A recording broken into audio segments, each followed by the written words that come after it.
ददाति स वन्देऽहं श्रीगुरो श्रीतापतिकमलं श्रीगुरुं वैष्णवांश्च श्रीरूपं साग्रजातं सादेतं सावधूतं कृष्णचैतन्यदेवं राधा कृष्णपादां नमो विष्णुपादाय कृष्णपृष्ठाय भूतले श्रीमते भक्तिवेदान्त स्वामिनिति नामिने नमस्ते शाश्वते देवे गौरवाणी प्रचारिणे निर्विशेषण्यवादी पाश्चात्य नमो महावदान्याय कृष्ण प्रेम प्रदायते कृष्णाय चैतन्य नामने गोपीश्वरे नमः हे कृष्ण करुणा सिंधु दीनबंधो जगत्पते गोपीश कांत राधा कांत नमस्ते तप्तकांचन गौरांगी राधे वृंदावनेश्वरी विश्वनाथ देवी प्रणमामि पंचाकल्पतरुभ्यश्च कृपा सिन्धुभ्यश्च च भक्तानां पावनेभ्यो वैष्णवेभ्यो नमः जय श्री कृष्ण चैतन्य प्रभु नित्यानंद श्री हरि शिवासादि गौर भक्तवृंद हरे कृष्ण कृष्ण कृष्ण हरे हरे हरे राम हरे हरे।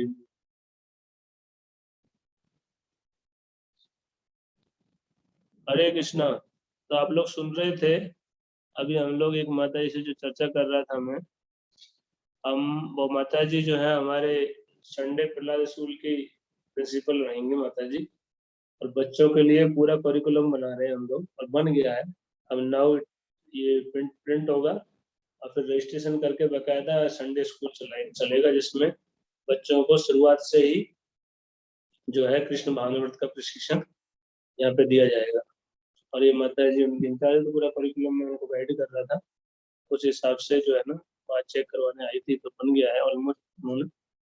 तो पूरा सिलेबस जो है, और इसमें 3-4 एज ग्रुप हैं। कि पहले एज ग्रुप में 6 से 8 है, 6 साल से 6 से 8 साल। दूसरा एज ग्रुप है जिसमें 9 से 11 साल, 9, 10, 11। तीसरे एज ग्रुप में 12, 13, 14। और चौथे एज ग्रुप में 15 से प्लस वाले। उनके लिए अलग अलग बुक जो है बना रहे हैं उनके हिसाब से, कि उनको क्या क्या चीज सिखाई जाएगी, क्या क्या। तो बड़ा टफ काम है, लेकिन वो सिलेबस तैयार कर लिया है अभी, तो करिकुलम बन गया। उसको प्रिंट करेंगे बुक्स को, और फिर बकायदा संडे स्कूल चलेगा मंदिर में, रजिस्ट्रेशन करेंगे।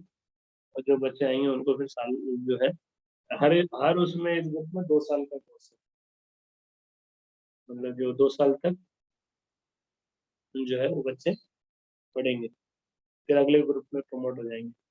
तो ऐसे करके ये जो है 2 और 2, 4, 2, 6 और 2, 8 साल का कोर्स डेवलप कर लिया है। जो है जवान होते होते 8 साल वो पढ़ चुके होंगे एवरी संडे, है ना। और इससे पहले भी जो है 3 से 5 साल के बच्चों के लिए खेल, कृष्ण भावनामृत खेल खिलाएंगे। एक माता जी को एंगेज कर देंगे और बच्चों को खिलाएंगे, 3 साल से लेके 5 साल के बच्चों के लिए। तो एक तरह से कितने एज ग्रुप हो गए, 4-5 एज ग्रुप हो गए, उनके लिए पूरा करिकुलम बनाया। तो एक बड़ा काम था ये, तो माता जी आज आई थी दिखाने के लिए, तो मैं उनको गाइड कर रहा था, देख रहा था। थोड़ा सा देरी हो गया, लेकिन लोग बाग आए नहीं है, क्या बात है। हम्म।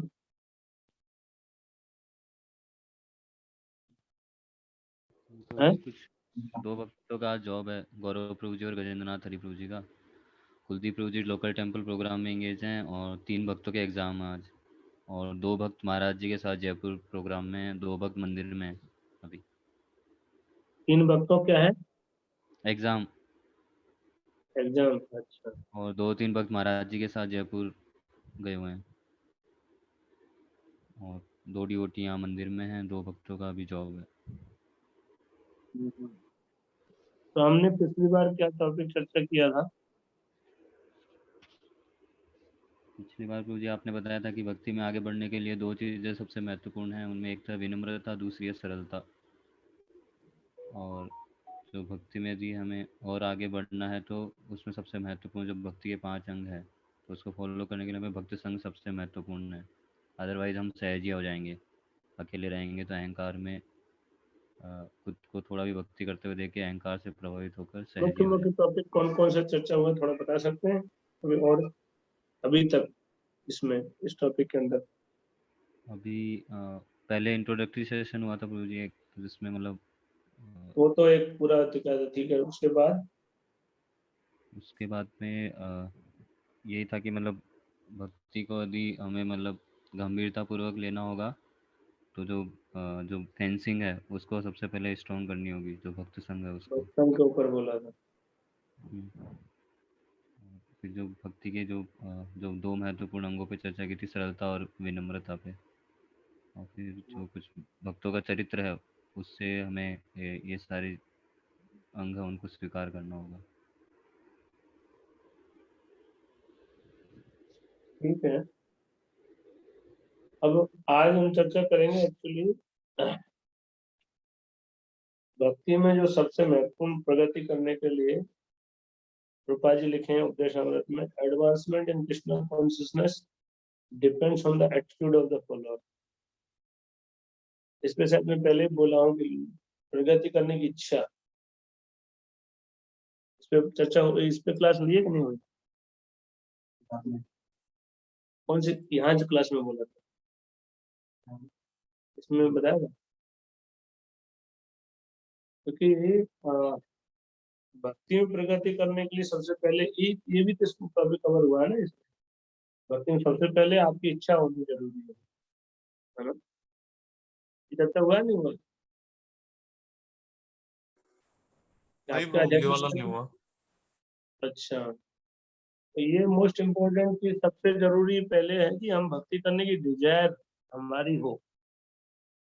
इसके लिए प्रभुपाद जी कहते थे कोई सोया हुआ है उसको जगाया जा सकता है, लेकिन जो जागा हुआ है उसको नहीं जगा सकता, है ना?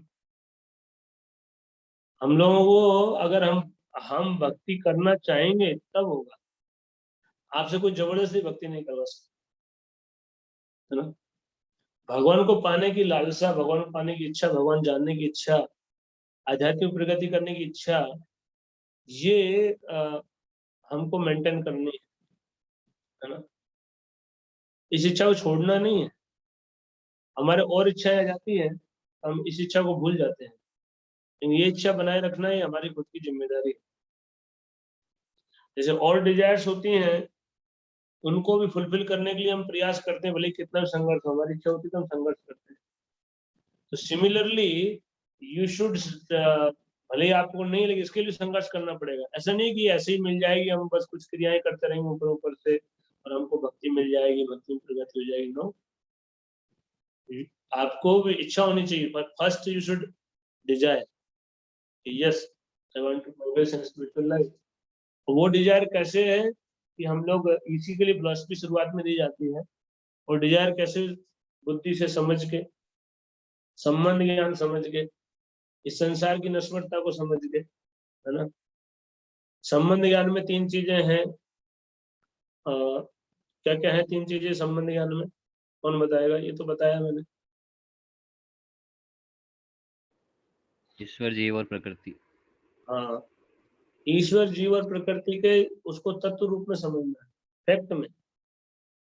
और यही गीता में पूरा डिटेल में समझाया है। अब जो काल और कर्म है वो काल ईश्वर का ही स्वरूप है ना? और प्रकृति को नियंत्रित कर रहा है, और काल और प्रकृति के संयोग से कर्म होते हैं। तो 5 विषय गीता के, ईश्वर, जीव, प्रकृति, काल और कर्म। लेकिन मूल में संबंध में 3 ही का संबंध है, उन्हीं के संबंध से 2 चीजें और आ जाती है, काल और कर्म भी आ जाता है ना? तो ये जो तीन में सब कुछ है, तो इनको ठीक ठीक जानना, है ना? तो ये नॉलेज है। तो ये नॉलेज, संबंध ज्ञान को ठीक ठीक समझना कि भाई हमारी जो, हम कौन है, पहली चीज तो हमारी आइडेंटिटी क्या है, हम भगवान के अंश है। इसको ठीक से समझना होगा फैक्चुअल वे में, इट्स नॉट जस्ट इमेजिनेशन और थ्योरी। ये सच्चाई है कि हम भगवान के अंश हैं, और हम सभी जीव हैं, जितने पेड़ हैं, पक्षी हैं, पौधे हैं, मनुष्य हैं, पशु हैं, देवता है, सभी भगवान के अंश हैं। और सभी क्या कर रहे हैं? ममे वंश जीव लोगे जीव भूत सनातन मनोष्ठानी इंद्रियाणी प्रकृति विस्थानी कर्षति। प्रकृति में संघर्ष कर रहे हैं मन और इंद्रियों से, है ना? तो ये नॉलेज को ठीक ठीक समझना है, संबंध ज्ञान को। तब आपको समझ में आएगा कि फिर अविधेय की बात आती है कि एक्चुअल में मेरी पोजीशन क्या है, कि मैं भगवान का दास हूं, तो मैं भगवान सेवा करनी चाहिए। तो उस स्थिति को मैं प्राप्त कैसे करूं? जो शुद्ध स्थिति है मेरी, भगवान के सेवक की, वो स्थिति को जाने के लिए मुझे प्रोसेस क्या अपनानी होगी, तो उसमें प्रोसेस है भक्ति मार्ग हमारा, है ना। तब भक्ति करने की इच्छा आएगी कि नहीं, मुझे अब अपनी शुद्ध स्थिति को प्राप्त करना है, मुझे जन्म मरण के चक्कर से छूटना है, और मुझे जो है शाश्वत रूप से भगवान की सेवा में लगना है ना। मेरी जो सिचुएशन है, तो उसको करने के लिए भक्ति मार्ग अपना रहे हैं हम, उस स्थिति को प्राप्त करने के लिए। और बाद में भी भक्ति रहेगी, है ना भाई। और मार्ग है वो करके भक्ति मार्ग पे आते हैं, और सीधा भक्ति मार्ग जो है मिश्रित भक्ति करते हैं पहले, बाद में शुद्ध भक्ति में तब्दील हो जाती है, भगवान मिल जाते हैं, शुद्ध भक्ति के स्तर पर जाते हैं। तो इस संसार की एक तो संबंध ज्ञान को ठीक ठीक समझे, तो ज्ञान से प्रेरणा आती है ना। गीता का मैंने ये बताया भी था, ज्ञान से, ज्ञेय से और ज्ञाता, ये तीनों ही प्रेरणा के कारण बनते हैं। भगवद गीता में 18वें अध्याय में है ना। प्रेरणा जो आती है कि अब जो प्रेरणा की इच्छा, ये ज्ञान से आती है। तो अगर हम संबंध ज्ञान को ठीक ठीक समझेंगे, तो हमारी स्वाभाविक भक्ति करने की प्रेरणा, इच्छा आएगी कि मुझे भक्ति करना है ना। शास्त्रों में ज्यादातर संबंध ज्ञान, इसलिए शास्त्र पढ़ना बहुत आवश्यक है, नियम है। Even if you are chanting, still you have to read Prabhupada books daily, है ना। तो उससे ये प्रेरणा इच्छा बनी रहेगी कि मुझे भक्ति में प्रगति करना है ना। क्योंकि सबसे पहले ये है कि आप भक्ति में प्रगति करना नहीं चाहेंगे, तो भक्ति में प्रगति करने कोई अपने आप थोड़ी हो जाएगी। आप कोई काम करना नहीं चाहते, ऊपर से कर रहे हैं बेमन से, तो उसमें कैसे प्रगति होगी। आपको मन से करना पड़ेगा, सीरियस करना पड़ेगा। तो फर्स्ट डिजायर, डिजायर के लिए कहाँ से डिजायर है नहीं, तो एक तो क्या है संबंध ज्ञान। तो प्रभुपाद जी की बुक्स पढ़े रेगुलर, उसमें प्रभुपाद जी संबंध ज्ञान पे जोड़ दिया और उसी से प्रेरणा देने की कोशिश की। प्रभुपाद जी ने उसमें ज्ञान तीनों ही फैक्टर दिए, आत्मा के बारे में बताया है, भगवान के बारे में बताया है, जो ज्ञेय है। ज्ञेय में दो चीजें हैं, ज्ञान, ज्ञान में तीनों है ना। ज्ञान में तो पूरा आता है हालांकि, लेकिन जो है संबंध ज्ञान, अभिधेय ज्ञान और प्रयोजन ज्ञान, ये बताया। संबंध, अभिधेय, प्रयोजन मैंने बताया था आपको। संबंध ज्ञान में 3 सब्जेक्ट आते हैं। अभिधेय में आपके जो आता है प्रोसेस, कर्म योग कैसे काम करता है, कर्म योग से क्या परिणाम मिलता है, ज्ञान योग कैसे कार्य करता है, ज्ञान योग का अंतिम लक्ष्य क्या है, और ध्यान योग कैसे कार्य करता है, ध्यान योग का अंतिम लक्ष्य क्या है ना। और भक्ति योग कैसे कार्य करता है, भक्ति योग का अंतिम लक्ष्य क्या है, ठीक है ना। तो ये हो गया अभिधेय। तो भक्ति की विधि कैसे कार्य करती है, उसका ज्ञान, तो वो आपको प्रपंच ज्यादा नहीं बोले हैं, और उसकी इतनी जरूरत भी नहीं, लेकिन भक्ति को जानेंगे तो और रुचि बढ़ेगी। तो अभिधेय ज्ञान जानना में कोई दिक्कत नहीं है, कॉन्फिडेंस बढ़ता है। ये संबंध ज्ञान जानना आवश्यक है। इसलिए प्रभुपाद जी ज्ञान की परिभाषा में लिखते हैं, to know soul, sorry, matter, soul and controller of both, है ना। नॉलेज की डेफिनेशन प्रभुपाद जैसे लिखे, एक जगह लिखें to know the difference between matter and soul, knowledge को ऐसे लिखें, है ना। और एक जगह लिखे हैं कि know the matter, spirit and controller of both, है ना। समझ आ रहा है। इसमें तीनों सब्जेक्ट आ गए, यही संबंध ज्ञान है ना। तो संबंध ज्ञान, अभिधेय ज्ञान और प्रयोजन, प्रयोजन है भगवान के साथ क्या करते हैं जी, भगवान के साथ शुद्ध अवस्था में क्या होता है, भगवान के साथ नृत्य है तो क्या है, रास नृत्य क्या है, भगवान लीलाएं क्या है, भगवान के साथ किस तरह के संबंध होते हैं, क्या महसूस करते हैं, है ना। ये तो बहुत आगे की चीज है, उस प्रयोजन में आपको जाने की जरूरत नहीं है। हमारे स्तर पे हम प्रयोजन को नहीं समझ सकते, ठीक है ना, कि वास्तव में उस स्थिति में क्या होता है हम लोग नहीं समझ सकते। इसीलिए हम लोग ये, आप भक्ति रसायन सिंधु ग्रंथ उठाएंगे ना, तो भक्ति रसायन सिंधु में ग्रंथ में संबंध पे थोड़ा सा बोला गया है, अभिधेय पहले पार्ट में कवर कर लिया, संबंध और अभिधेय फर्स्ट पार्ट में कवर कर लिया। 3-4 लेयरी उसमें। आप भक्ति रसायन सिंधु किताब पढ़े, रूपा जी ने लिखी है जो, 4 पार्ट में है, उसको 4 लहरी बोलते हैं, 4 लहरें हैं। तो उसमें 3 लहरें हैं वो आगे की हैं, वो क्या है, वो प्रयोजन ज्ञान के बारे में, भगवान संबंध में किस किस तरह से व्यवहार होता है, और भक्ति के बारे में डिटेल में है। तो कई सारे ग्रंथ जीव गोस्वामी ये सब लिखे हैं, लेकिन वो हमारे स्तर के लिए हमको संबंध ज्ञान ठीक से समझ, इसलिए हम अभी तक है ना, हम यही कहते हैं कि भाई आप भक्ति रस सिंधु पढ़ो तो फर्स्ट पार्ट ही पढ़ो, है ना। सेकंड थर्ड पार्ट वो सब समझने के लायक नहीं है हम लोग, तो उससे कोई ज्यादा लाभ नहीं होगा पढ़ने। तो ये पूरा जो संबंध ज्ञान है, अवधि और प्रयोजन ज्ञान भी अगर होता है तो अच्छा है, लेकिन संबंध ज्ञान विशेष रूप से वो प्रेरणा देगा आपको, इच्छा आएगी भगवान की भक्ति करने की। दूसरा है संसार के, अब उसमें संबंध ज्ञान में आ जाता है, लेकिन उसमें भी जो माया में फंसे हुए हैं उनके लिए बहुत आवश्यक है इस संसार से डिटैचमेंट डेवलप करने के लिए, जो है ना, संसार की नश्वरता का ज्ञान। संसार की नश्वरता का ज्ञान होना बहुत जरूरी है, यानी कि सब कुछ नाशवान है यहाँ पे, और ये बात को रियलाइजेशन है, और नाश मतलब मेरा भी नाश होगा, one day I will die, ये बात को हमेशा याद रखना चाहिए। मुझे संसार छोड़ना पड़ेगा, ये बात समझ में आएगी ना, तो फिर संसार में ना हम ज्यादा रचेंगे पचेंगे नहीं, फिर ड्यूटी बाउंड रह के, डिटेच रह के, अपना कर्तव्य में लग के भगवान सेवा में प्रेरणा बनी रहेगी। अगर आप इसको भूल जाते हो नश्वरता को, संसार की को, तो फिर आप संसार को सत्य मान लेते हो, और असत्य सत्य कर मानी, भक्ति ठाकुर जो भजन लिखते हैं, जो सत्य नहीं है उसको सत्य मान लेते हो, और फिर इसमें आप उलझ जाते हो, है क्या नहीं। तो संसार की नश्वरता का ज्ञान हमेशा रहना चाहिए, कि संसार में हम सब नष्ट हो जाएगा एक दिन, मैं भी नष्ट हो जाऊंगा, तो मुझे करना क्या चाहिए, फिर प्रेरणा रहेगी भक्ति करने, डिजायर रहेगी, है ना। तीसरा पॉइंट है संसार में दुख, उसको समझना, और इनके माध्यम से जो है हम अपने को प्रेरणा बनी रहेगी, हमको भक्ति करना आवश्यक है, नहीं तो बहुत दुख है संसार में। अगर हम नहीं करेंगे भक्ति, तो एक जन्म में नहीं, इस जन्म में भी दुखी रहेंगे, जन्म जन्मांतर तक दुखी रहेंगे, life after life we have to suffer. एक ही जीवन जैसे तैसे जी लो, वो इन नहीं है, we will suffer like anything and every life.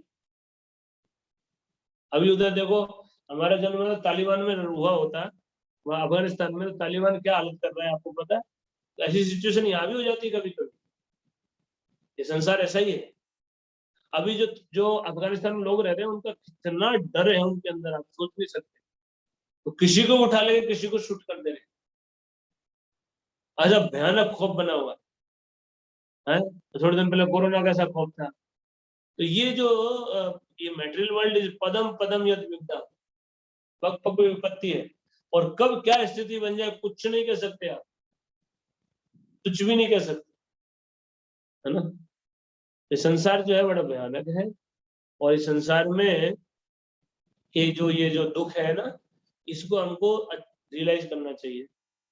रूपा जी कहते हैं कि अगर आप संसार के दुखों को रियलाइज नहीं करते हैं ना, जन्म मृत्यु जरा व्याधि दुख दोषानु दर्शन, उसकी जो व्याख्या है,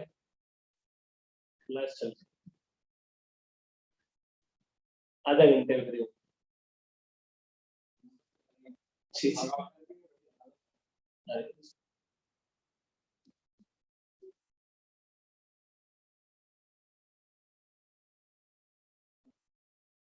हरे कृष्णा, ठीक है।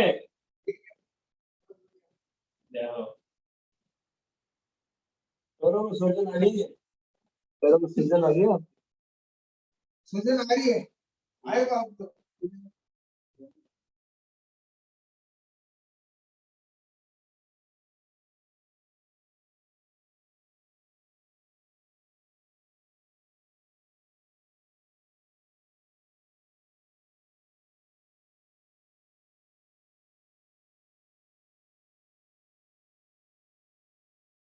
इन्होंने जमीन, तो वो लोग आए थे, कभी कभार आते हैं, बुजुर्ग हैं। तो हम लोग चर्चा कर रहे थे कि रूपा जी कहते हैं भगवद गीता में जब वो श्लोक आता है जिसमें जन्म मृत्यु जरा व्याधि दुख दोषानु दर्शन, उसकी व्याख्या में रूपा जी कल्पित में एक पैराग्राफ लिखा है, आपने पढ़ा है वो 13वें अध्याय में 8 से 12 श्लोक में जो ज्ञान के लक्षण बताए हैं, अमानित्वम, अधम्मत्वम, उसी में प्रभुपाद जी ने लिखा है, एक भगवान बोलते हैं कि जन्म मृत्यु जरा व्याधि दुख दोषान दर्शनम, ये ज्ञान है ना। भगवान बोलते हैं इसको मैं ज्ञान मानता हूँ, बाकी सब अज्ञान है। तो इसका मतलब है कि जो ये संबंध ज्ञान हो, चाहे अभ्युदय ज्ञान, प्रोसेस ज्ञान हो, जब ये समझेंगे ना तो वो भी समझ में आएगा, उसका लिंक है। जैसे आप प्रकृति, जीव की स्थिति, भगवान की स्थिति को समझोगे तो आप विनम्र हो जाओगे, स्वाभाविक।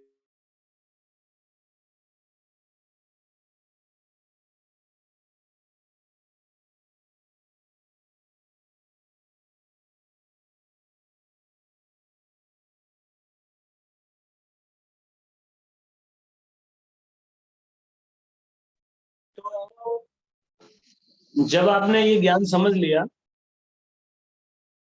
तो क्या होगा, ये गुणों का विकास होगा, जो भगवद गीता में 13वें अध्याय में दिए हैं।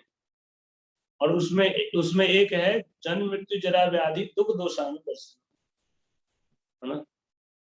उसको तात्पर्य में प्रभुपाद लिखते हैं, उसके ऊपर तात्पर्य में एक पैराग्राफ में, कि अगर व्यक्ति ये रियलाइज नहीं करता है, जन्म मृत्यु जरा व्याधि के दोषों को रियलाइज नहीं करता है, मतलब भूल जाते हैं, जन्म के कष्ट को समझ नहीं रहा है, बुढ़ापे के कष्ट को समझ नहीं रहा है, मरने कष्ट, हाँ मरेंगे, हाँ बुढ़ापा आएगा, हाँ पता है बुढ़ापा क्या होगा, आएगा तब क्या हाल होगा तुम्हारा, ये बात महसूस होनी कि बुढ़ापा आएगा, हाँ आएगा आएगा, उस टाइम जो हंसोगे, जो शरीर में दर्द होगा, जोर दर्द करेंगे, तुम्हारा हालत क्या होगा तुमको पता है। घर वाले जो है रोटी भी नहीं देते ठीक से, अपमान करते हैं।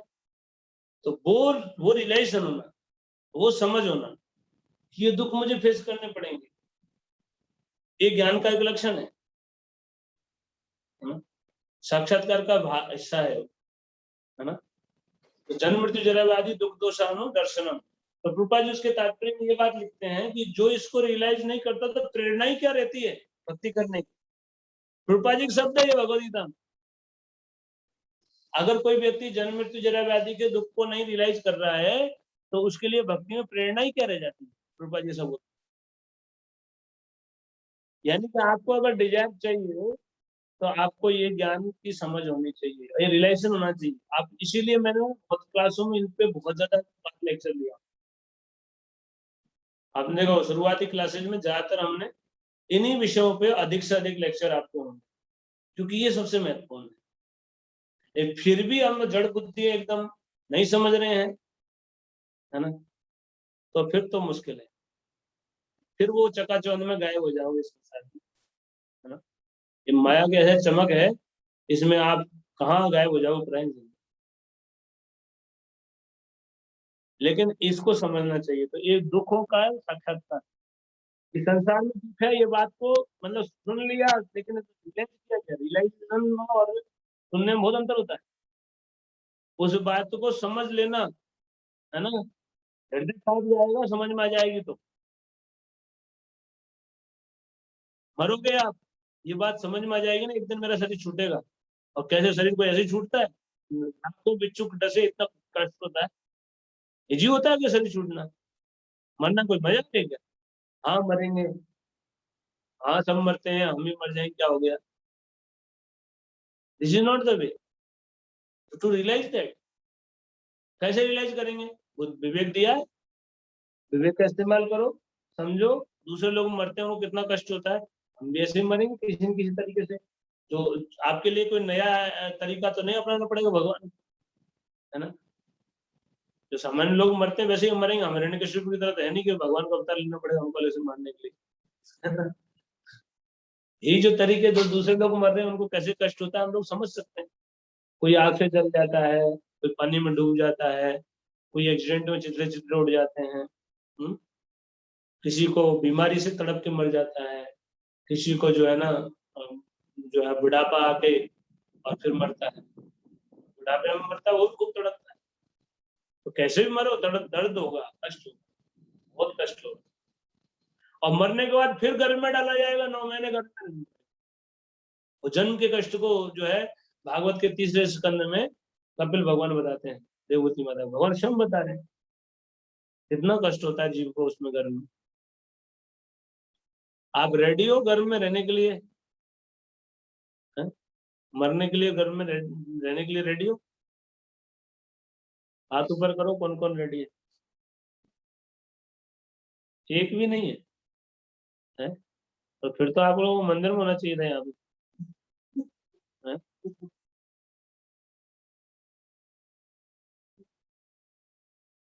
तो इसको गंभीरता से समझो।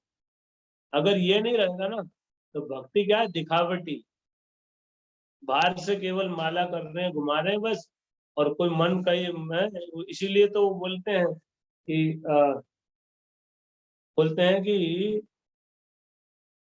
वो एक दोहा लिखा ना कबीर जी ने, उसको नेगेटिव में प्रेजेंट करते हैं, वो वास्तव में कटाक्ष है एक्चुअली। जिसमें बोलते हैं कि जीव फिरे मुखमाई है, माला तो कर में फिरे, जीव मुख फिरे मुखमाई, और मन मन मन चहु दिस फिरे, ये तो सुमरन नहीं, ऐसे कुछ है उनका कहते, ऐसे दोहा है कि मन तो सब दिशा में घूम घूम रहा है, और है ना जीव चल रही है और हाथ में माला चल रही है। नहीं, वो दूसरा ये है, ये अलग है। माला तो कर में फिरे, जीव फिरे मुखमाई, मनवा तो तहु तहु दिशि फिरे, ये तो सुमिरन नहीं है ना, कबीर जी का है ये सुमिरन नहीं है। मन 10 दिशाओं में भटक रहा है, भगवान खुद बोले इस बात को गीता में, व्यवसायत्मिका बुद्धि एक कुरुनंदना। और अगला क्या है? बहुशाखायन्तस्य बहुशाखाय अनंता बुद्धेव व्यवसायी नाम।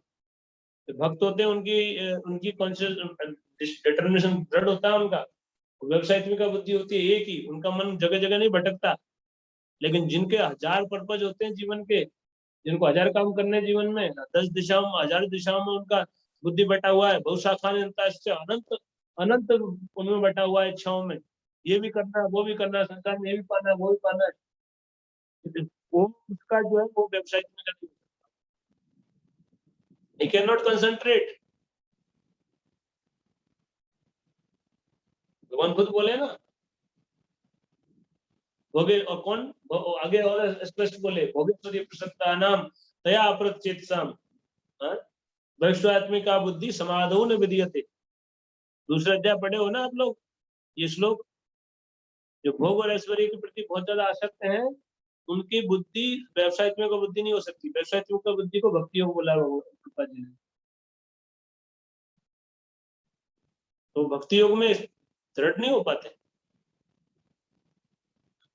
इसीलिए हमको जो है ये बात जो बोल रहे हैं कबीर जी भी, वो एक कटाक्ष है, वो ये नहीं करे जप नहीं करो। दूसरा जो माला फिर जुग बया फिरा न मन का फेर, कर का मन का डाल दे, मन का फेर। तो वो कहने का भाव ये है कि जो है उनका भाव यही है कि ये ऐसे करने से नहीं होगा, मन को लगाना पड़ेगा, मन को सुनने, प्रभुपा जी ने बोला चैंटिंग में सुनने में लगाना है मन को, है ना। आध्यात्मिक प्रगति की इच्छा नहीं होगी तो आप फॉर्मेलिटी करके दूर हो जाओगे। You are not serious for chanting, क्योंकि आप सीरियस करोगे क्यों? आपका तो दिमाग में तो वो चल रहा है ना, मुझे तो ये करना है, मुझे तो ये करना है, और चलता है नहीं चलता, बताओ जब के दौरान है। तो क्योंकि आपको आपकी इच्छा ये नहीं है, वो इच्छा तो वो है। तो पहले इच्छा बनाओ कि मुझे ये चाहिए, मुझे भगवान के से जुड़ना है, मेरा जीवन सार्थक करना है, काल कभी भी आ जाएगा और मुझे लील जाएगा, मैं आध्यात्मिक प्रगति करने की मनुष्य मिला, मैं कर क्या रहा हूँ। Should become serious. ये कोई बहुत मुश्किल काम बात है कि समझना, और क्या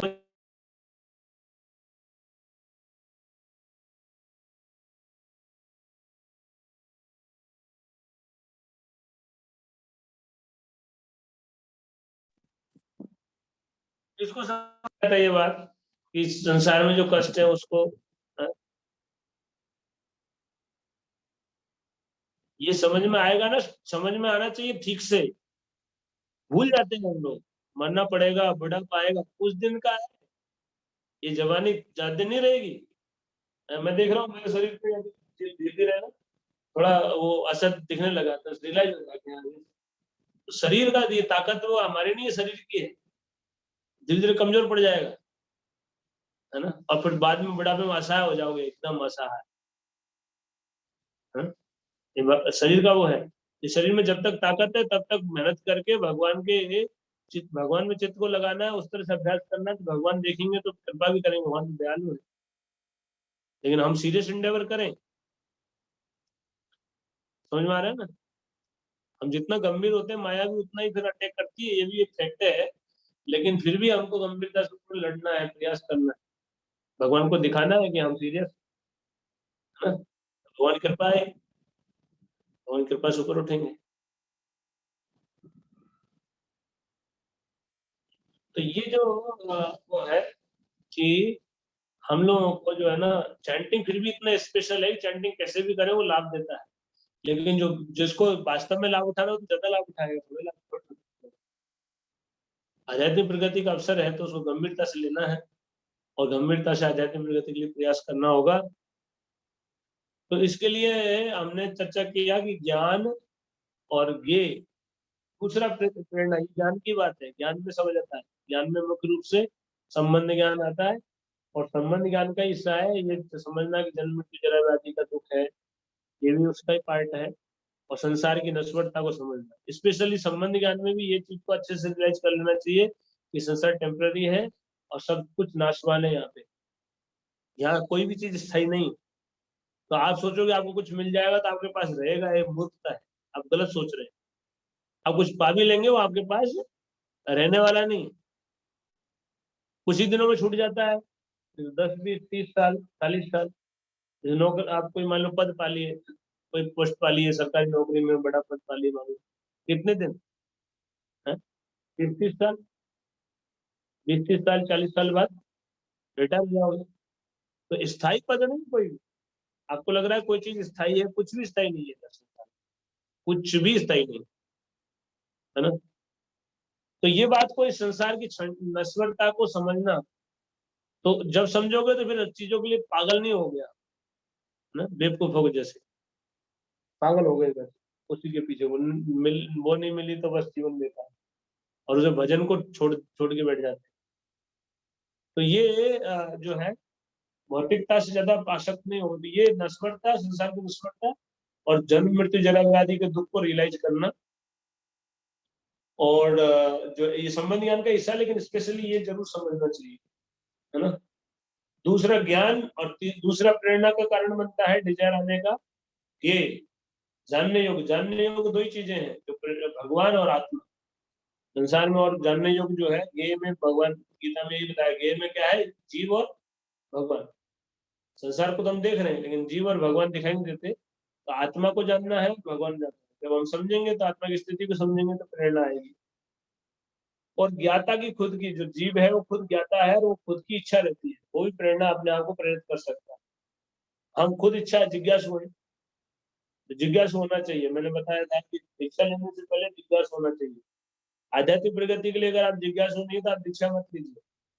दीक्षा कोई फैशन नहीं है कि उसने ले लिया तो मैं भी लूंगा, नहीं।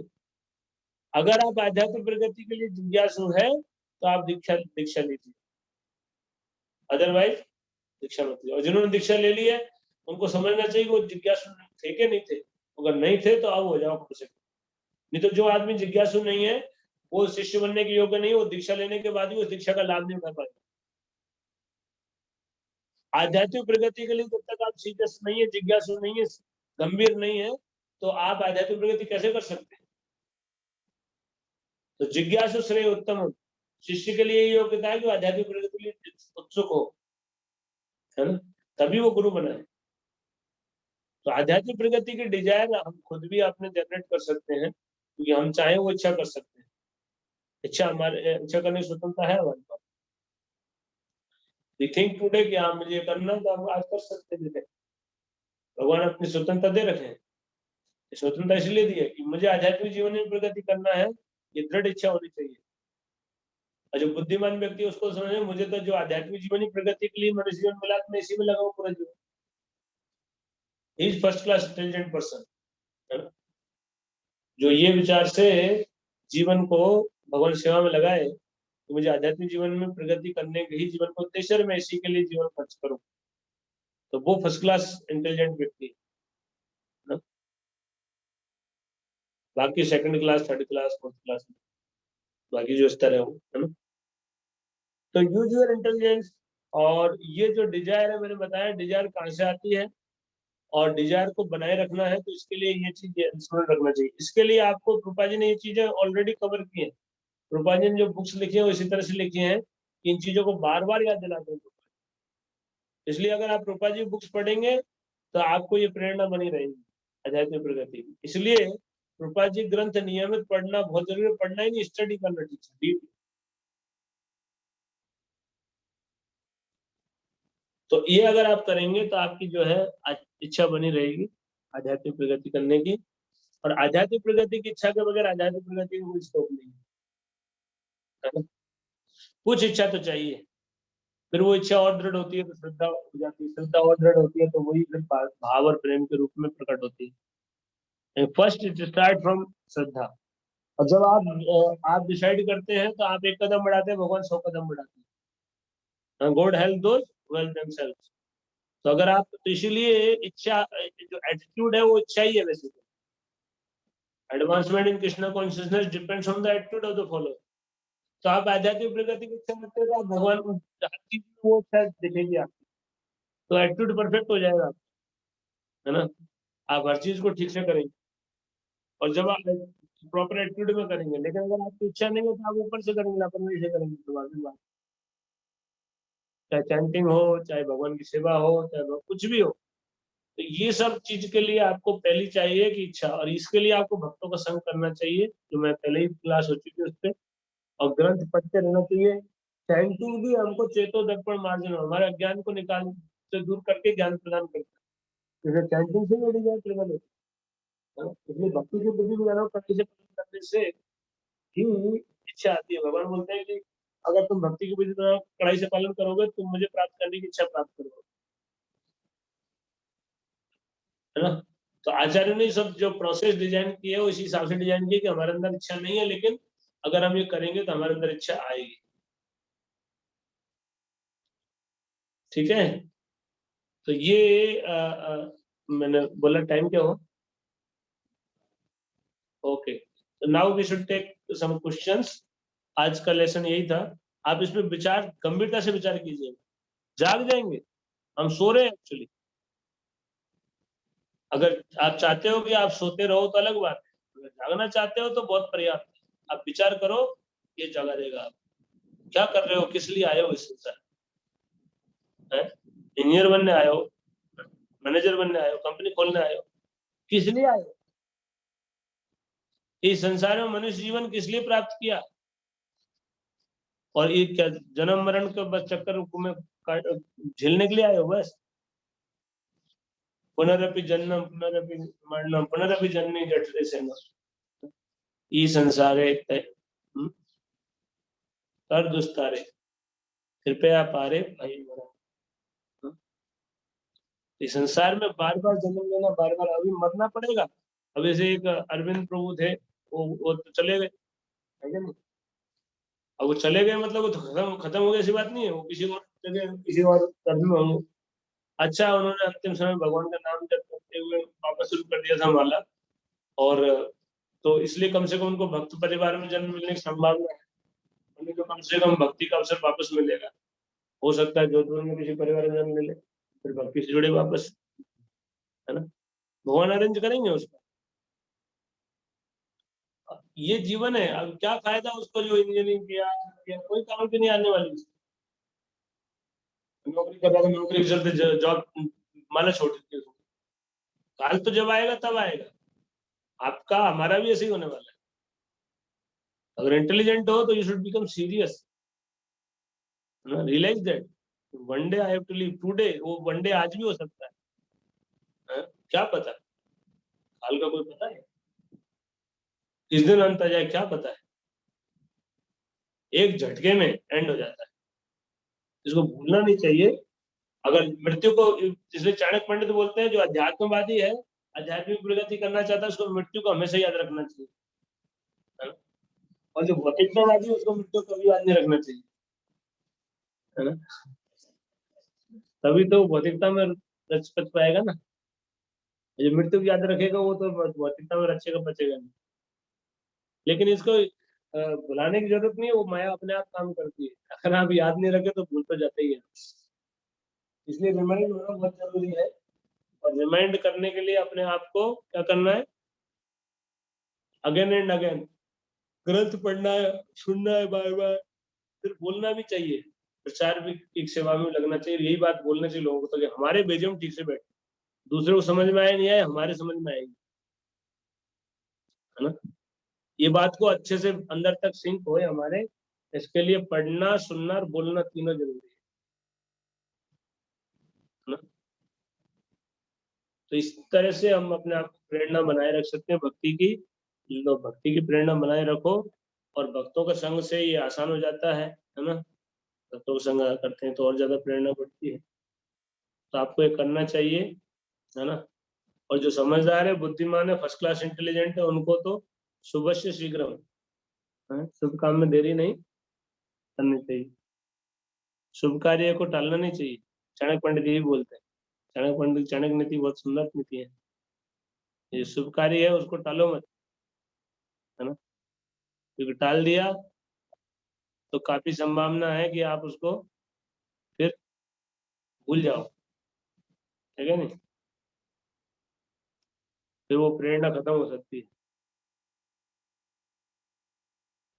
तो ठीक है, कोई प्रश्न है तो पूछ सकते हैं आप।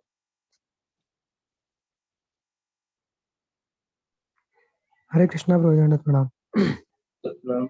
पूछो ब्रो। प्रभु जी 2-3 दिन होते हैं, फिर से कॉन्फिडेंस डाउन हो जाता है भक्ति में, फिर 2-3 दिन बाद फिर हो जाता है। इसलिए नियमित, जैसे इसके लिए बोलते हैं, अच्छा जैसे रोग हमारे ऑलरेडी लगा है, हम अज्ञान का रोग है हमारे अंदर, है ना। अगर हम दवाई ठीक से नहीं लेंगे तो रोग हावी होएगा, है ना। जैसे किसी को बुखार आ रहा होता है, पैरासीटामोल नहीं लेता है तो बुखार तुरंत हो जाता है ना। एक एक टाइम पैरासीटामोल मिस करेगा उसको बुखार हावी हो जाएगा। तो अज्ञान में है हम ऑलरेडी, लेकिन नाम जप और भक्ति साधना श्रवण कीर्तन आदि जो विधियां हैं इनको पालन करते हैं तो हमको प्रेरणा बनती है। वो प्रेरणा 2-3 दिन रहती है, बिल्कुल सही बात है। इसीलिए हमको भक्त संग अधिक करना चाहिए, और जो है ना श्रवण अधिक करना चाहिए, रीडिंग बहुत अच्छे से करना चाहिए, नाम जब बहुत ध्यानपूर्वक करना चाहिए, है ना। और भक्त संग इसमें बहुत महत्वपूर्ण है। इसीलिए तो हम बोलते हैं कि पूरी तरह से भगवान सेवा में लगना, भक्तों के संग में रहना सबसे उत्तम है। लेकिन वो नहीं कर पाते तो फिर जैसे भी वो संघर्ष तो रहेगा, और उसको करते रहना पड़ेगा। रूपा जी कहते हैं कि जो हाइजीन का पालन करता है तो जल्दी से बीमार नहीं पड़ता। हमारे लिए हाइजीन यही है कि हम पहले से ही ध्यान पूर्वक नाम जप करें, 4 नियम पालन गंभीरता से पालन करें, और फिर ग्रंथ ध्यान पूर्वक पढ़ें, भक्तों का संग करें, भक्तों की सेवा करें यथा संभव हो ना। और जो प्रजल्प आदि जो सब और भी बताऊंगा, इन सबसे बचना उनसे बचना ही पड़ेगा, है ना। ये सब चीजें करते हुए रहेंगे तब जाके बचेंगे। अभी एक स्टेटमेंट था जो गोपाल कृष्ण गोस्वामी महाराज का, महाराज कह रहे हैं कि अगर रोड पे आप चल रहे हो तो अगर आपने सावधानी नहीं रखी तो खतरा है। रोड पे कुछ सेकंड के लिए भी अगर ध्यान चूक गया तो एक्सीडेंट हो जाएगा। तो ऐसे ही भक्ति मार्ग में भी यही है, भक्ति मार्ग में हम बढ़ रहे हैं आगे, लेकिन एक्सीडेंट होते रहते हैं हमारे, इसलिए फिर वो खत्म हो जाता है उत्साह। तो हमको ध्यानपूर्वक सावधानी रखनी कि एक्सीडेंट से बचे, है ना। तो सबसे बड़ा खतरा यही है भोगेश्वरीय प्रसक्ताना, भोग ऐश्वर्य में भोग में लग गए तो फिर भक्ति में रुचि खत्म हो जाएगी तुरंत। भोग से बचना है, तब जाके आत्म प्रगति कर पाएंगे। धन्यवाद। हरे कृष्ण। कृष्ण।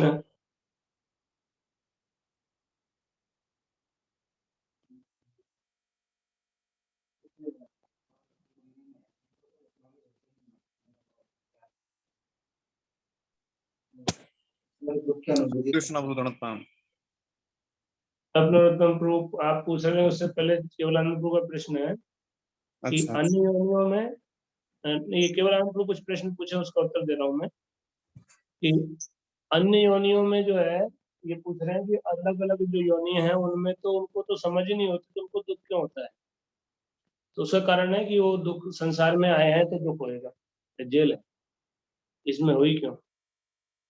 जैसे जेल में है जो है कष्ट दिया जा रहा है, अब कष्ट झेलते झेलते फिर जो मनुष्य शरीर प्राप्त होगा तो अवसर होगा निकलने का, एक अवसर दिया जाता है, और नहीं निकले तो फिर कष्ट झेलते रहो। संसार जेल है ना, उसमें कष्ट दिया जाएगा, और कष्ट झेलते झेलते फिर मनुष्य शरीर में आएंगे, और मनुष्य शरीर में फिर अवसर दिया जाएगा, नहीं निकलेंगे तो फिर कष्ट दिया जाएगा। ठीक है? सही है। हाँ तब तुम प्रभु अब आप पूछो। हाँ प्रभु जी, मेरा प्रश्न ये है कि जैसे भक्ति में आगे बढ़ने के लिए आपने जैसे बताया कि जिज्ञासु होना बहुत जरूरी है हम्म प्रभु।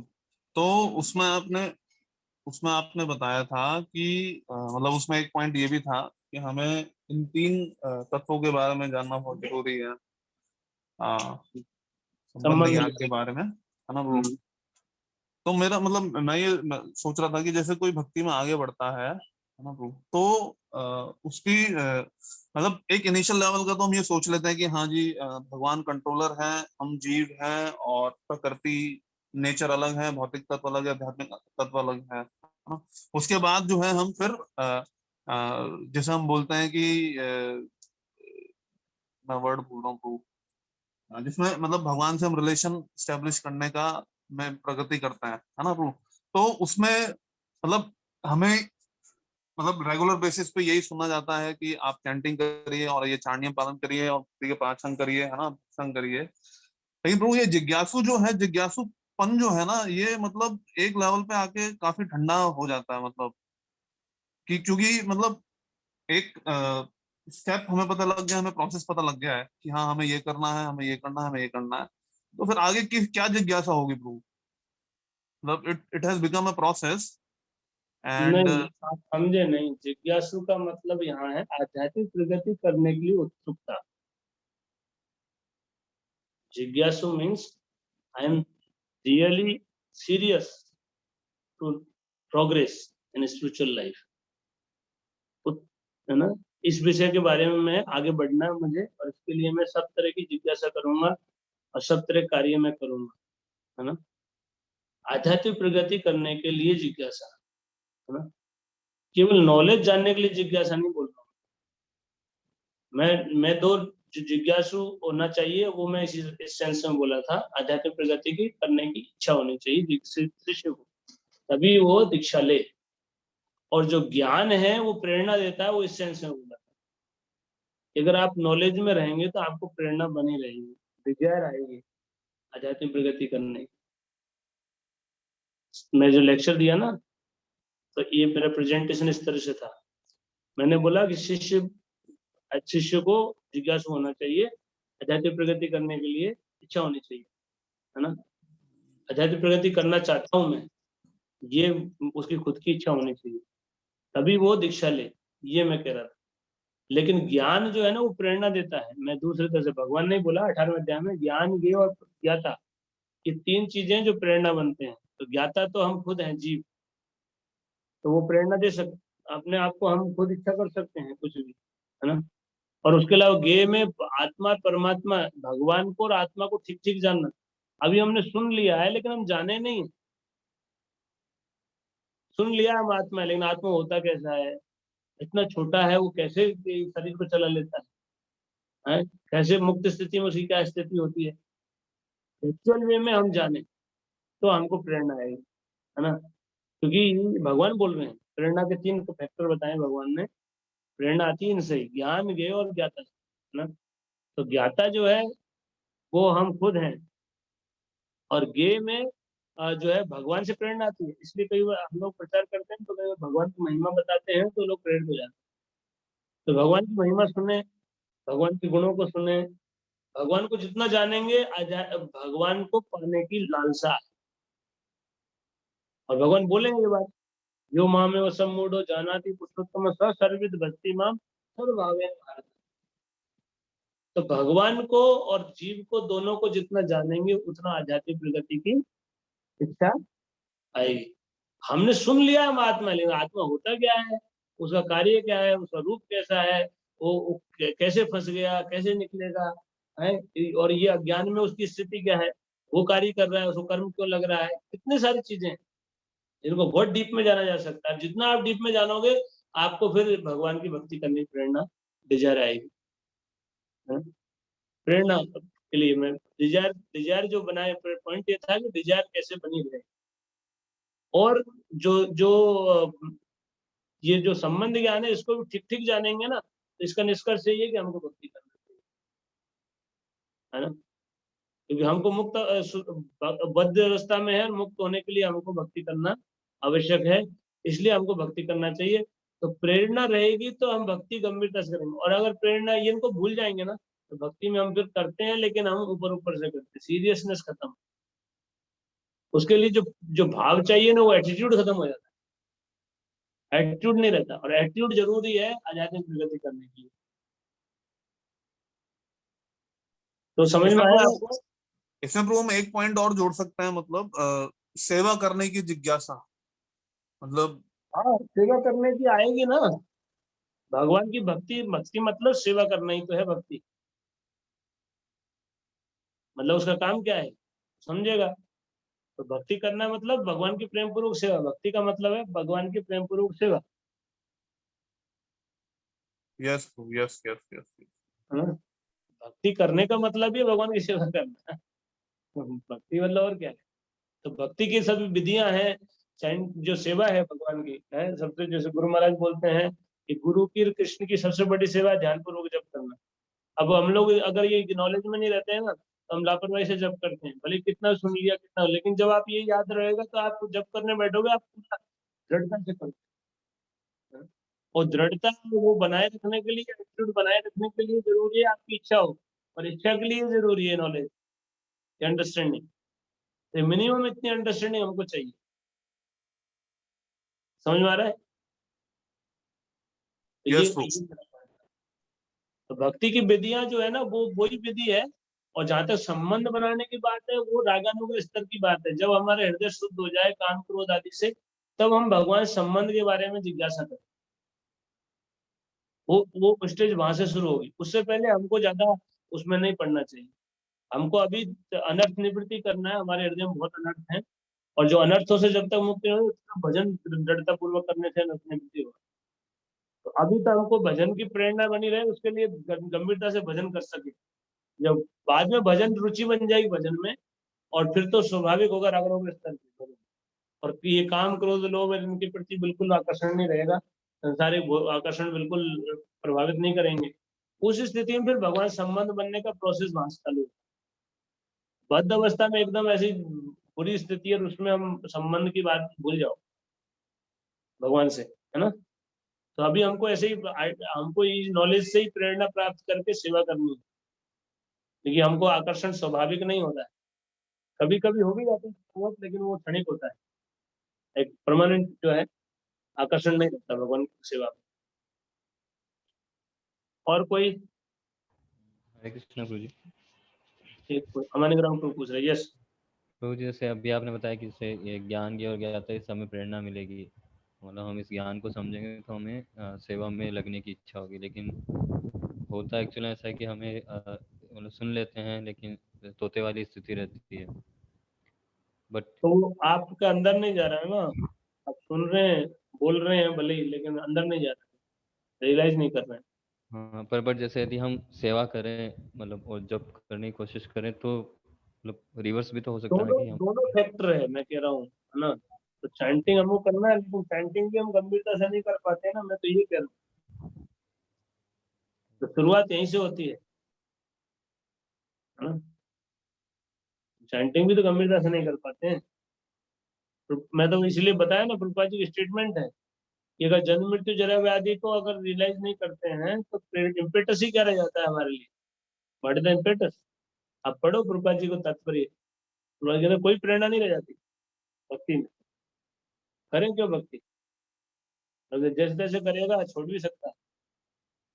इसलिए जन्म मृत्यु जरा व्याधि के दुख को रियलाइज करना है, अनुभव करना है, समझना है इस बात को। केवल बोलने की बात नहीं, समझा क्या, समझना जरूरी है। समझोगे तो कहाँ पे जाओगे, हैं? अभी आपकी मदर जैसे बुढ़ापे को बात हो रही है, तो एक दिन आपको भी ये बुढ़ापा आएगा। आपके पिताजी गुजर गए, आपको गुजरना पड़ेगा एक दिन। That you should realise. It's not just to बस बोलने की बातें हैं, है ना। हम देख रहे हैं ना, ज्यादातर मैंने ये भी बोला था कि कैसे कैसे मृत्यु होती है तो कितना पीड़ादायक होती है। तो हम दूसरों को देख के समझ सकते हैं कितना कष्ट होता होगा।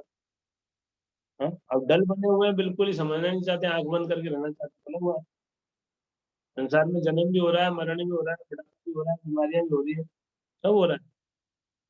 तो हम उसको समझ सकते हैं, ऐसा नहीं हमारे साथ होगा तभी हम समझेंगे।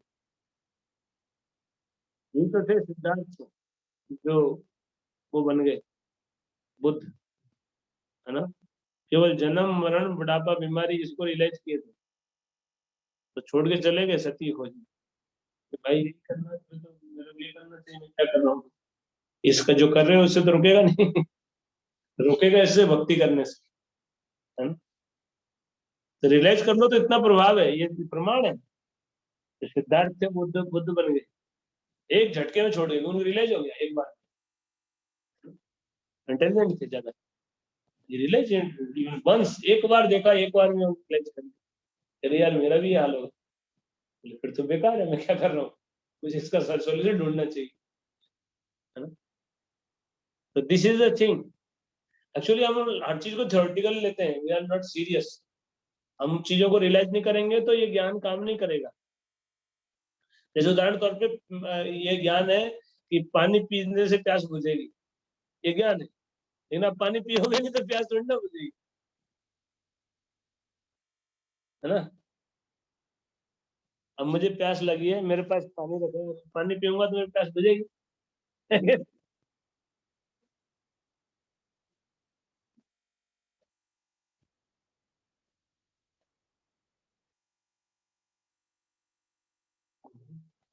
नहीं। और अगर मान लो मेरे प्यास सामने गिलास रखा था, पानी पीता ही नहीं तो प्यास कैसे बुझेगी। तो knowledge is not information, knowledge is to practice only. Knowledge का लक्ष्य भक्ति है। जब आप समझोगे ना संसार में दुख है तो भक्ति करोगे, भक्ति करने से मेरा कल्याण होगा। अब भक्ति मतलब भगवान की सेवा, और उसे दृढ़ता से करोगे आप, तो यही उपाय है। लेकिन अगर आप मतलब जो है ना, आप समझे नहीं हो इसका मतलब, सीधी सी बात, तो समझ लोगे तो भक्ति करोगे।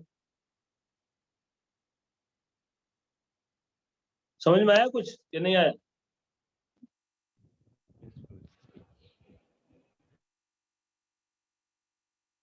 आवाज आई नहीं। किसी और का कोई प्रश्न है?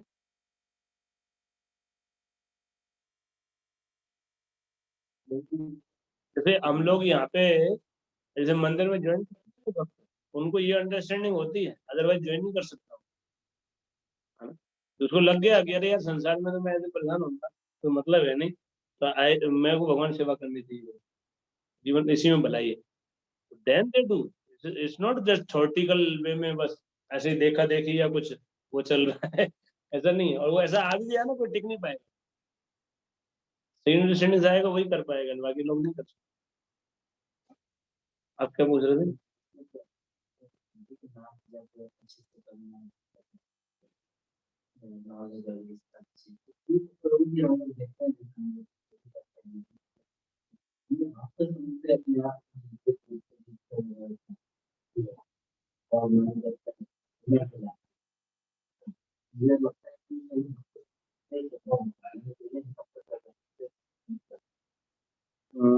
जो है राघव कर्णा प्रभु कह रहे हैं कि ये जो सारे कार्य भक्त संग से सिद्ध हो जाते हैं, बिल्कुल सही है ना।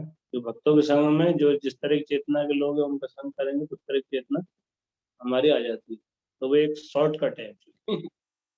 भक्त संग, इसीलिए तो बोलते हैं कि मंदिर में जो रहने का उद्देश्य यही है। तो वो रहेंगे तो यही चर्चा करेंगे, यही कार्य करेंगे। रूपा जी बोले मैंने स्कूल बनाया भक्त संग देने के लिए लोगों को, और यही फॉर्मूला हमारा एक्सपेंशन करेगा। जितना भक्त बढ़ेंगे, जितना केंद्र बढ़ेंगे, उतना लोगों को संग मिलेगा, उतने लोग प्रबुद्ध होंगे। तो भक्त संग तो एकदम आधार है।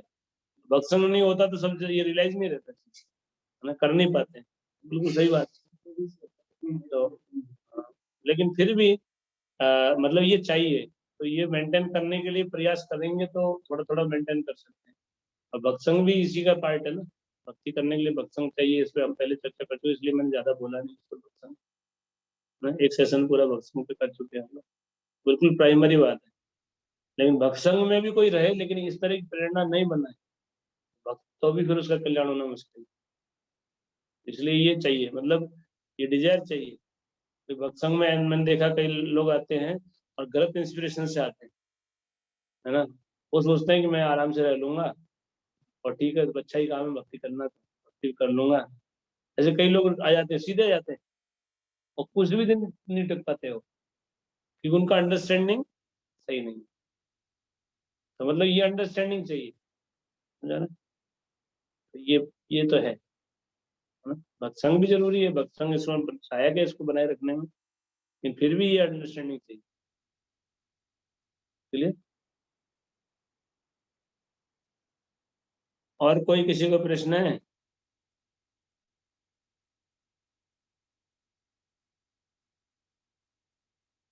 कोई नई चीज नहीं है, लेकिन जो चीज है ना इसको सुन चुके हैं, लेकिन इसको रियलाइज करने की बात है।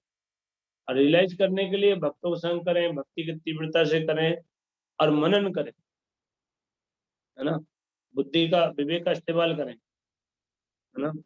और भजन, दोनों वो है कारण, दोनों साथ रास्ते हैं। ध्यान जब जितना अच्छे से करेंगे तो रियलाइज होंगी चीजें, है ना। और दूसरा तरीका है कि जो है बुद्धि आपकी तीव्र तीव्र है, ज्ञान को समझ के ऊपर उठ सकते हैं।